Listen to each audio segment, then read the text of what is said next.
ही आपली लाल परी थांबल्या आणि ही आपली हे हिरवी परी.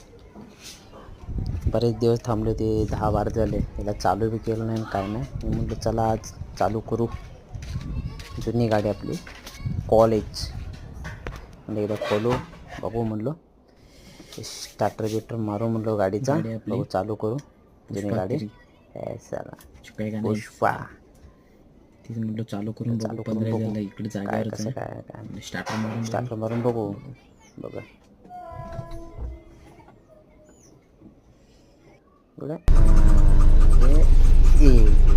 लावली बाबा. चालू करून बघितलं, गाडी थोडी जाऊन स्टार्टर झाली. आणि आपली छोटीशी LCD मागच्या लोकांनी मस्त बघायसाठी ती म्हणलं आज टाकू म्हणलं व्हिडिओ मस्त बघी गाडीचं. आपल्या जुनं ते सोनं बोलतात ना तेच, त्यासाठी. कसं वाटलं व्हिडिओ?